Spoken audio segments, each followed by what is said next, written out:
Bonjour à toutes et à tous, aujourd'hui j'ai envie de vous partager ma routine teint en fait, puisque je vois que sous les commentaires il y a eu quelques demandes en fait vis-à-vis de ça, et puis en plus ça tombait parce que j'avais vraiment envie de vous la faire et de la partager. C'est une routine teint donc spéciale peau claire, peau blanche, peau ivoire, lavabo, bref tout ce que vous voulez. C'est vraiment une routine que j'ai mis très longtemps en fait à définir, mais que je trouve être pas mal. Elle va avoir un ou deux changements qui vont arriver précédemment, mais en tout cas c'est une routine que j'ai installée depuis super longtemps maintenant, donc du coup je suis contente de vous la présenter. Alors la première chose que je fais avant mon maquillage, c'est-à-dire que donc je termine ma routine soin et en dernière étape de ma routine soin je mets ça. Donc en fait là c'est le Eye Lasting Sun Cream SPF 50+, donc c'est de la marque Secret Key. Je suis une partisane militante, tout ce que vous voulez pour se protéger du soleil, que vous soyez peau hyper claire, encore plus que moi, ou peau noire, très noire.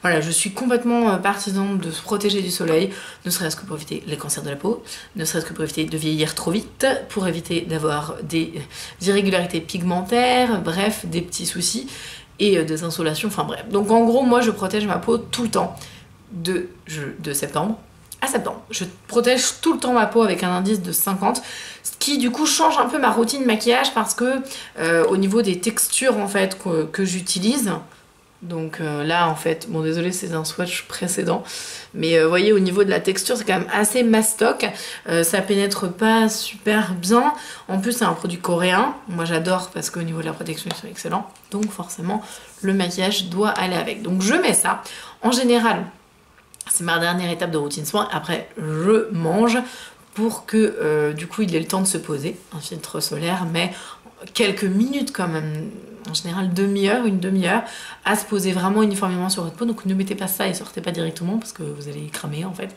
Donc ça c'est vraiment ma première étape et ça fait partie de mon make-up réellement parce que j'adapte mes produits maquillage avec ça en fait. Ensuite, une fois n'est pas coutume, ce produit-là, je vous en ai déjà parlé il y a longtemps, j'utilise donc une base. Parce que les filles, si vous voulez que ça tienne, si vous voulez que ça bouge pas, faut mettre de la primer. Il n'y a pas moyen de faire autrement. C'est pas possible. À moins que vous ayez une peau parfaite qui tienne tout. C'était pas mon cas, donc je suis obligée de mettre une base. Et moi, j'utilise depuis très longtemps. C'est toujours le même, donc je commence à flipper de me dire peut-être que j'en rachète. Non mais il m'en reste encore un tiers, c'est un truc de dingue.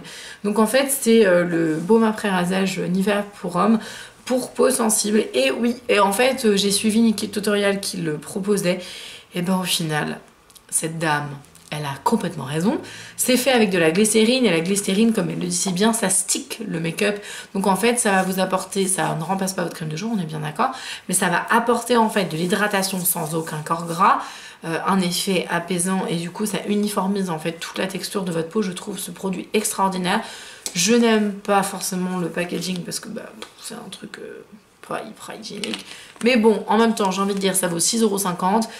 C'est une des meilleures primers. J'en essaye plein, j'ai adoré la marque Jacobs qui est une extraordinaire primer, mais ça reste du premium et là du coup c'est celle que j'utilise régulièrement, en tout cas depuis des mois, c'est celle-ci.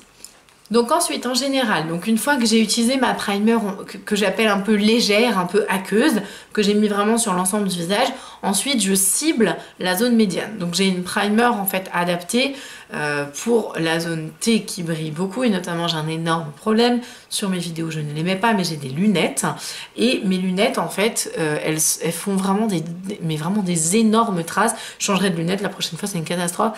Elles me font des très grosses traces ici et notamment en fait au niveau de la barre de la lunette j'ai toujours, et quel que soit le fond de teint, malheureusement j'ai toujours une vieille trace ici que je dois estomper en journée, c'est absolument moche, mais malheureusement si je veux voir quelque chose, et ben je suis bien obligée, donc bon, j'essaierai les lentilles un jour quand ça coûtera moins cher malheureusement, ou je me ferai opérer des yeux, bref c'est pas le sujet. En tout cas j'ai toujours des traces. Et depuis en fait que j'utilise les bases fixatrices zone médiane, j'en ai un peu moins, j'en ai toujours mais j'en ai un peu moins. Et en fait j'utilise notamment ces deux-là, donc celle-ci ne se fait plus je crois, c'est la Pore Perfecting d'Urban Decay. Franchement elle a souffert la pauvre, je m'en suis servie pendant des années, je l'ai terminé, racheté, enfin je l'adorais. Et en fait du coup maintenant j'utilise la Step 1, la base lissante de Make Up For Ever, mais uniquement sur la zone médiane. J'utilise pas du tout partout parce que comme j'ai besoin d'une primer avant, j'ai besoin de confort et de souplesse de ma peau. Et là, en fait, c'est vraiment un effet flouteur. Et puis j'aime pas la mettre à même la peau. C'est psychologique, un peu siliconé quoi, donc j'aime pas trop. Bon. Donc du coup ça c'est vraiment soit celui-là, ça dépend de ce que j'attrape en fait en première en général. Mais du coup c'est ce que j'utilise en deuxième base, après ma base Nivea. Ensuite j'ai en général deux choses que je fais. Soit j'ai envie de quelque chose de plus léger ou de ne mettre que ça, et dans ce cas-là j'utilise pas ma protection solaire que je vous ai montré, et du coup je mets ça. Donc c'est la bébé en fait Bright Fight, donc avec un SPF de 30, bon du coup c'est un peu moins mais je la mets, qui est donc whitening, donc effet lumière, anti-wrinkle, donc anti-rides, et anti-darkening, donc anti-trace, parce que moi j'ai 2 taches ici donc c'est génial. Donc voilà, donc ça c'est vraiment un produit que j'aime beaucoup, qui couvre quand même beaucoup, mais que j'aime utiliser seul quand je veux un maquillage on va dire léger, où je ne veux maquiller que mon teint, où j'ai pas envie de faire un maquillage complet, voilà, de me prendre la tête. Et du coup j'utilise celle-ci, je la trouve très bien. J'ai la numéro 2 pour info, voilà, donc c'est pour les peaux très claires hein, là-bas, donc on est toujours sur cette idée de peau ivoire et porcelaine.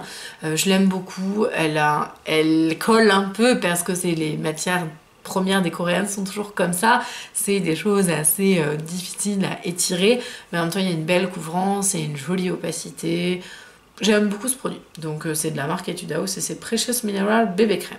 Mais en fait, j'utilise rarement ce produit-là, je m'en sers de temps en temps, l'été notamment, je m'en sers beaucoup, et quand je veux pas maquiller, mais en fait, mon chouchou d'amour du moment, c'est celui-là. Ça fait maintenant quelques mois en fait que je m'en sers, et du coup ça se voit, hein, ça commence à bien remonter, et donc c'est le All Nighter. Moi j'ai la teinte numéro 2, je vais la conserver en fait pendant la période de l'été, parce que ce fond de teint, faites très attention quand vous le choisissez. Il est extrêmement pigmenté, il est waterproof, il n'y a pas de corps gras, longue tenue, tout ce que vous voulez, extraordinaire au niveau de la couvrance.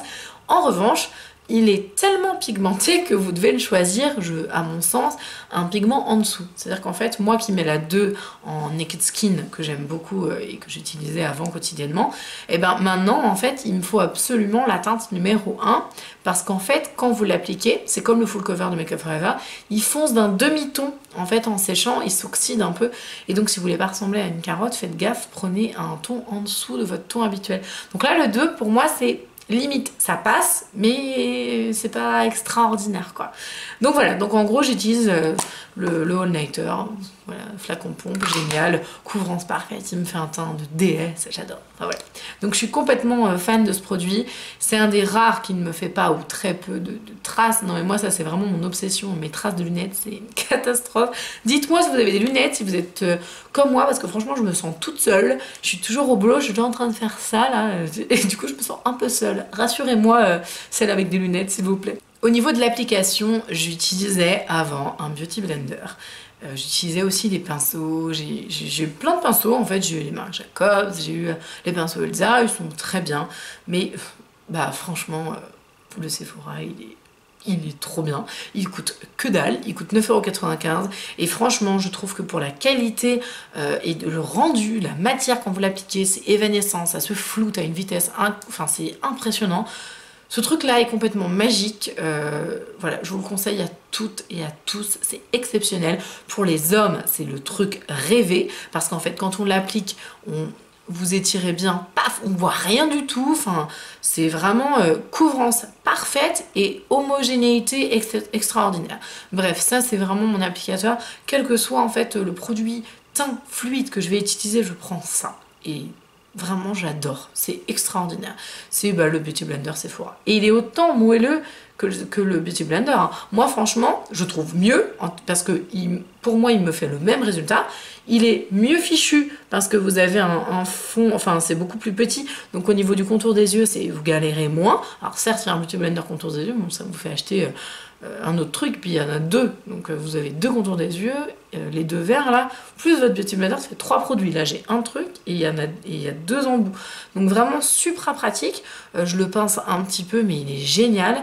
Et puis je sais pas, il fait le même résultat, il coûte moins cher et il est plus ergonomique, donc j'ai envie de dire 20 sur 20, bravo. Donc moi j'adore ce produit. J'utilise également donc énormément, je suis très urbaine hein, dans ma... Vous allez voir dans ma routine visage, il y a beaucoup de produits urbains. Et donc en fait j'utilise le Naked Skin et moi j'ai la teinte. Alors j'ai deux teintes, j'ai la Light Warm et la Fair Neutral je crois. Je jongle entre les deux, des fois j'ai envie de mettre l'une, des fois je mets l'autre. Mais en tout cas voilà, c'est un bel anti-cerne. J'ai toujours un problème en fait quand je mets de l'anti-cerne. Je prends 10 ans dans la figure, c'est un truc de fou. Pourtant j'hydrate mon contour de l'œil. Malheureusement, je pense qu'on peut pas faire contre le temps, hein, c'est un petit peu décevant. Ceci dit, je pense que cette famille, ma fille a 2 ans, elle a des straits de déshydratation. Donc je pense qu'il y a un moment, il faut que j'arrête de complexer sur ça, c'est pas trop un problème. Voilà, donc du coup j'utilise celui-ci, sauf qu'en fait si vous avez vu ma vidéo précédente où je vous présentais en fait mon haul, j'ai reçu le Shape Tape de Tarte et en fait je pense qu'il va remplacer mon Naked Skin au moins sur les jours où je veux une couvrance extraordinaire. C'est celui que je porte, le Shape Tape aujourd'hui. J'ai utilisé direct en fait en l'ayant reçu même si j'étais déjà maquillée. Et ouais, je pense qu'il va peut-être remplacer le Naked Skin dans mon cœur. Ceci dit, il ne le remplacera pas éternellement. J'adore le Naked Skin et je continuerai de m'en servir, mais plus dans les jours où je veux de la légèreté en fait. Et du coup, le Shape Tape, ce sera vraiment couvrance totale. Petite info aussi sur le Kat Von D. Alors le Kat Von D, j'aime pas du tout. C'est extraordinaire, hein, si vous voulez un parfum de seconde, c'est génial. Par contre, vraiment, les filles, les garçons, c'est que séance photo quoi. C'est genre, faut pas le garder plus de 3 heures quoi, c'est même pas la peine. Sinon, ça vieillit hyper mal, il marque tous les pores, il fait des traces, il pigmente, enfin non, pas il pigmente du tout, mais il marque toutes les strips de déshydratation. Enfin bref, si vous avez une peau déshydratée, je vous conseille, mais tellement pas, que ce soit le fond de teint ou l'anti-cerne. C'est hyper malheureux, je m'en resserre, hein, parce que voilà, je l'ai acheté, donc il faut que je m'en serve, mais je le rachèterai pas. C'est vraiment les deux, et donc du coup, je préfère largement mon Naked Skin du coup aux autres. Bref, petite parenthèse fermée, on continue avec ma routine teint. Et donc après j'ai besoin de poudrer tout ça évidemment parce que sinon ça ne tient pas. J'ai donc 2 options, encore une Urban Decay, donc c'est la Deslick que je rachète, enfin bref j'utilise tout le temps. En fait celle-ci comme elle est complètement transparente, je m'en sers d'ailleurs, hein, c'est la fin bientôt. Donc en fait comme celle-ci elle est complètement transparente, je m'en sers quand je trouve que mon teint est parfait et que je veux absolument pas changer la matière et que je veux absolument pas bouger quoi que ce soit en pigment.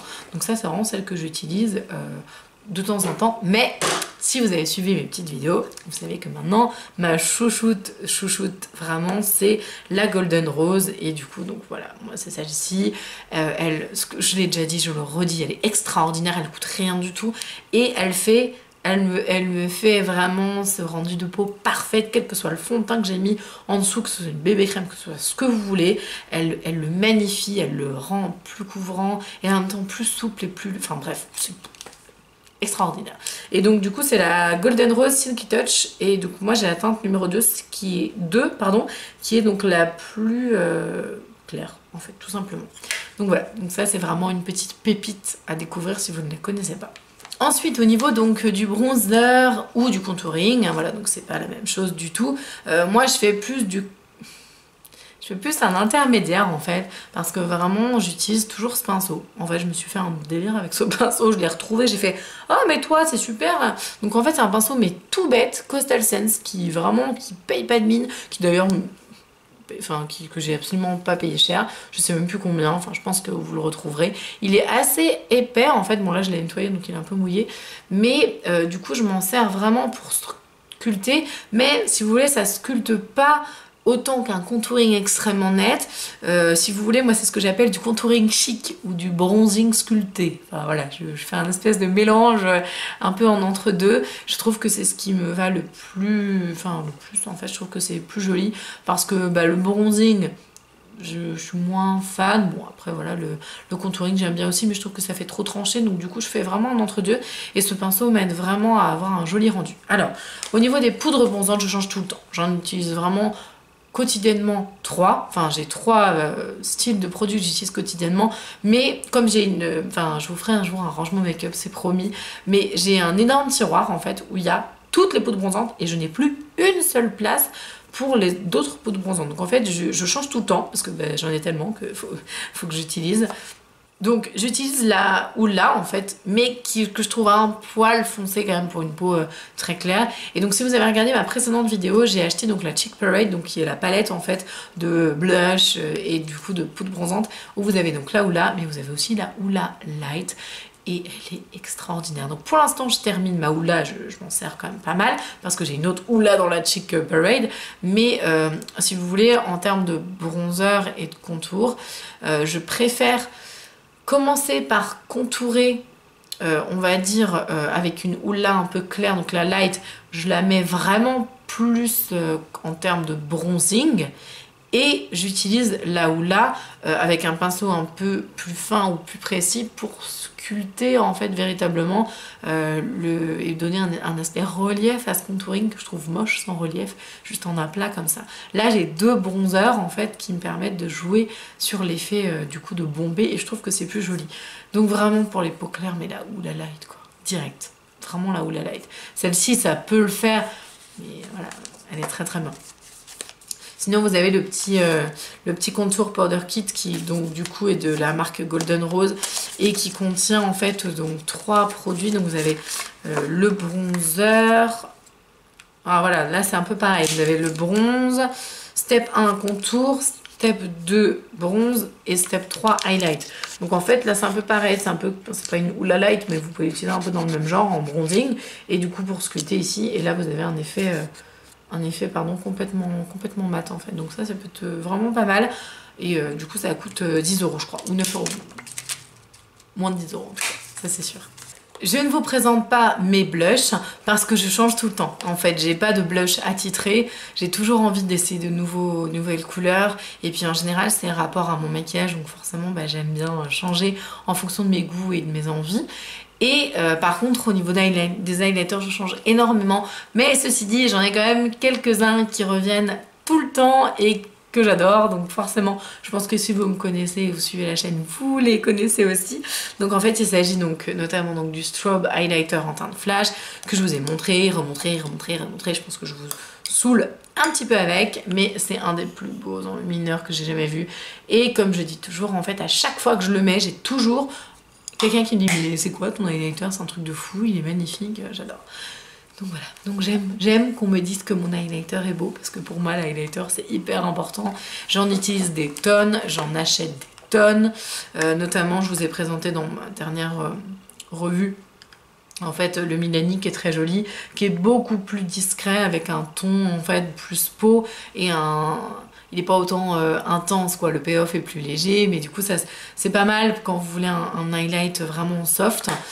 J'applique quasi toujours mes highlighters avec le pinceau, le fan brush d'Elsa Makeup que je trouve extraordinaire et vraiment c'est toujours lui en fait que j'utilise pour appliquer ces produits là.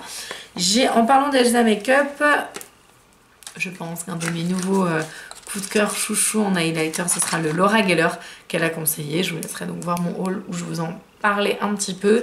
Celui-là apporte une tonalité un petit peu plus chaude en fait au maquillage, un peu plus chaleureuse, mais reste toujours très très pigmentée.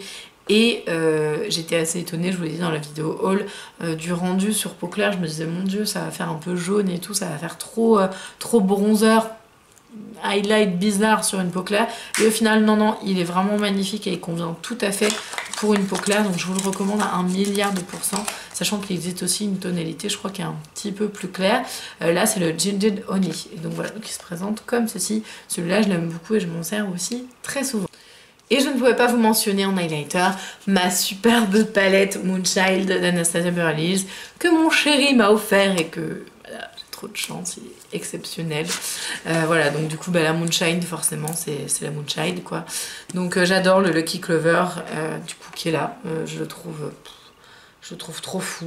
Je me suis fait un délire un jour avec les violines comme ça. Ça restera un délire. Je le ferai de temps en temps, mais c'est pas du tout une couleur que je porterai au quotidien. Moi, je suis plutôt sur ces trois-là, en fait. Ces trois-là, je les trouve vraiment très très beaux. Mais ils sont tous magnifiques. Vraiment, j'avoue. Même le Star, en fait, vous voyez, donc c'est celui-là, le Star. Et franchement, je trouve qu'au niveau du rendu, ça fait peur, mais ça va. Bon, celui-là, il est quand même vraiment bizarre. Et du coup, le Blue Moon, ça va aussi. C'est celui du haut, là. Donc bon, voilà, c'est vraiment, il y a un payoff de fou. Enfin voilà, le Lucky Clover, oh mon dieu, qu'est-ce qu'il est beau. Donc voilà, donc ça c'était vraiment un très très beau cadeau qu'il m'a fait et puis bah, j'adore ce produit. Donc forcément, en termes d'highlight, je l'aime beaucoup et je m'en sers très quotidiennement. Et évidemment, la dernière étape de ma routine teint, en fait de ma routine maquillage tout court en fait, parce que cette étape-là, je la fais vraiment à la toute fin quand j'ai terminé de me maquiller complet, parce que vous savez très bien que moi je fais les yeux d'abord, le teint après, les lèvres et les sourcils, ou les sourcils et les lèvres, ça dépend, je ne sais pas. En général, c'est plutôt sourcils et lèvres. Bref, donc à la fin en fait de mon maquillage, j'utilise toujours un spray fixateur. Je sais pas pourquoi, c'est psychologique. C'est rentré, donc voilà, ça fait partie d'un geste complètement quotidien. Avant, du coup, j'avais donc celui-ci, le Pro Studio Fixing Spray, donc de la marque Freedom, que vous trouvez sur Tam Beauty. C'est la fin, j'ai quasiment plus rien et du coup il a été remplacé donc rapidement, donc je finis celui-ci, mais j'utilise également celui-là par le spray illuminateur. Donc moi c'est trop mon dada en fait. Il est juste trop joli, je trouve qu'en effet quand on l'applique il y a un effet lumière, c'est voilà, je suis impressionnée. Donc en tout cas, j'aime beaucoup, il apporte un glow hyper naturel à mon visage et du coup surtout ça uniformise, ça retexturise, ça vraiment ça donne du coup cet effet un peu mélangé comme si ça donnait un effet fraîcheur à mon maquillage et du coup toute la journée ça tient, je ne sais pas si c'est ça, je ne sais pas si mes 15 tonnes de base avant, voilà. Ouais. En tout cas, ça c'est vraiment mon dernier geste maquillage que je fais au niveau de ma routine. Après, je sèche pendant 1 heure comme ça, je remets mes lunettes et je pars travailler. Voilà. Donc en tout cas, j'espère que cette routine teint, elle vous aura plu, qu'elle n'aura pas été trop longue, parce que j'avoue qu'il y a beaucoup de produits. Voilà, en attendant, je vous souhaite de passer une très très belle journée et je vous dis à très bientôt. Salut!